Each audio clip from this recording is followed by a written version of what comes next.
Good morning, boys and girls. Today is our last week of assignments.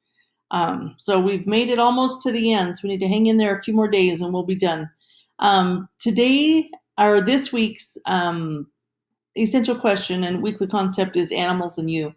The essential question is, how can learning about animals help you respect them? And this is a picture of a little girl holding an owl, respecting animals. So let's look at see if I can get to the right thing, get to the weekly opener. And let's listen to this. Animals and you. How can learning about animals help you respect them? Jack and his grandpa have been watching a bird's nest in their yard for weeks.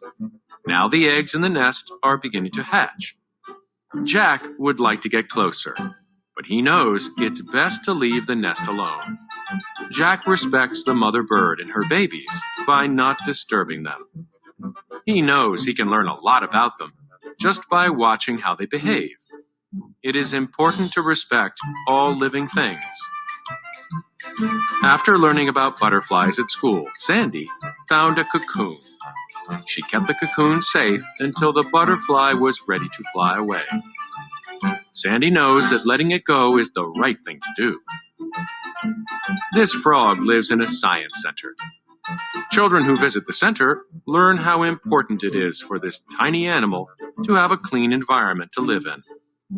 Learning about what animals need to live helps us respect them.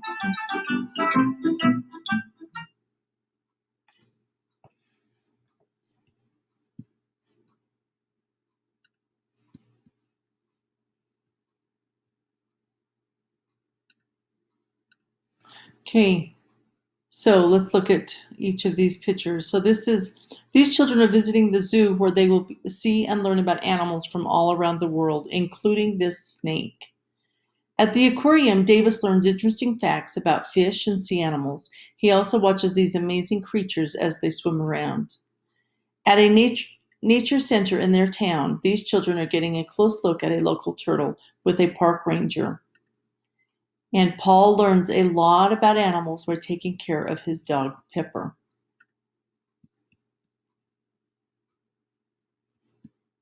Okay, so now this week's read aloud is respect for the Florida panther. So let's listen to the read aloud. Respect for the Florida panther. In 1982, the panther was named Florida's state animal. This large cat, like many other mammals, is on the endangered species list. Why is the Florida panther in trouble? What do people need to know in order to respect and protect the Florida panther? Florida panther facts. The Florida panther is a member of the cougar family. It has a sharp sense of smell and good vision. The panther is known for its speed. It can run up to 35 miles per hour when hunting prey. In the wild, the panther can live about 12 years. It lives on a diet of small mammals, deer, and wild pigs. The panther finds its prey in the forests, swamps, and marshes of southern Florida. Threats to the Florida panther. For several years, the panther's habitat has been disappearing. Humans have taken over areas where the panthers once lived. People are building homes, businesses, highways, and malls in the panther's habitat. With fewer places to hunt, the panther must look elsewhere for food.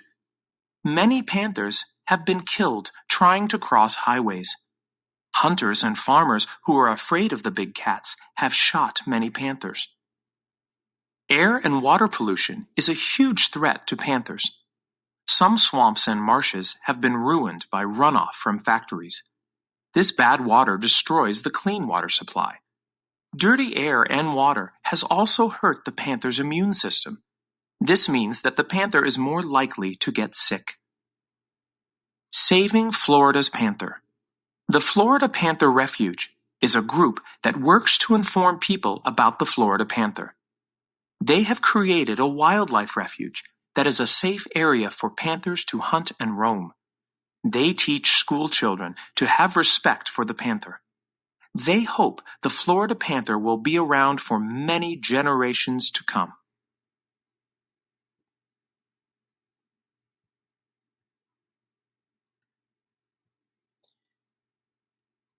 Okay, so that is just one animal that we've learned about. So this week we're going to learn about several different kinds of animals and stuff. So let's, before we do that, let's look at our vocabulary. Okay.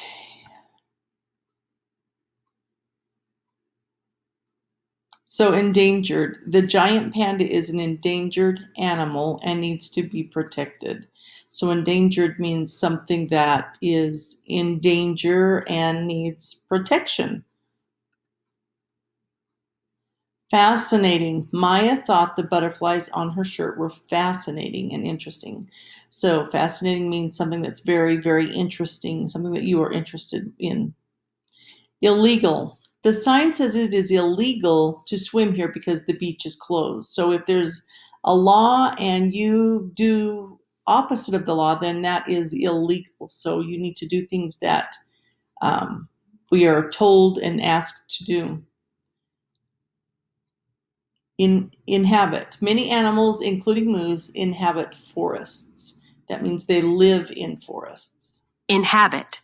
To inhabit something means to live in or on something.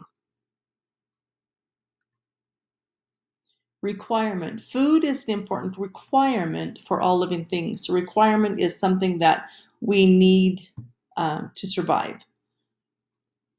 So the players respected, the word is respected, their football coach because he was smart and fair. So respect is to look up to somebody. And unaware, the Carr family is unaware that there is a giraffe watching them. So unaware is to not know. Wildlife. So wildlife is animals that live in the wild. So zebras are one kind of wildlife that lives in Africa. Wildlife includes wild animals that live naturally in an area. And we're back to endangered. So that's our vocabulary words for this week. Okay, and then this week, I want you to you're going to read on the Wonders app, you're going to read this story. Whoops, let me get it open. Where did it go? We're going to read this story, Butterflies Big and Small. So I want you to read that story. There's 4 pages, and then we're going to look at reread and compare and contrast. So you will do a compare and contrast of the Butterflies Big and Small after you've read the story. That's what the worksheet is a compare and contrast of that story. Okay, and then expository text. This story is expository text, and you all know what that is, but you can read about it. So after that story, there's these 4 pages that you can read about that give you more information. And that is about all there is to the reading lesson. But let me show you the reading assignment paper here. So you will watch the lesson video, then you'll do the vocabulary worksheet, and the vocabulary worksheet is, I don't know if it'll open up for me.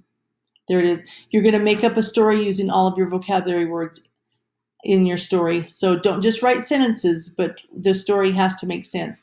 And here are the vocabulary words with the definitions to help you be able to write that story. Then you will do an adverb paper. So on this one, adverbs can be used to compare 2 or more actions. To compare using most one-syllable adverbs, add er or est. So the words more and most are used with adverbs that have 2 or more syllables to make comparisons. So on this one, you're just going to circle the sentence or the word that belongs in the sentence. So my brother runs faster, or my brother runs fastest than I do. So you'll choose the word that fits in the sentence. After you do the adverb paper, then I want you to do the spelling. And the spelling words are controlled vowels. And you will finish writing the word and then write the whole word over here. Then after you do the spelling worksheet, I want you to read the stories on the Wonders app, Butterflies Big and Small, and then those next 4 pages. And then you're going to do the Butterflies Big and Small worksheet, which is a Venn diagram, and you're going to compare two different butterflies. So how are monarch butterflies and the western pygmy butterflies alike and different? You're going to complete the Venn diagram with details from the text to label each section. So as you're reading, you need to kind of remember about the monarch butterfly and remember about the blue butterflies, pygmy butterflies. Okay, and that is all of our reading lesson for today. So hope you have a nice day, and I will talk to you later.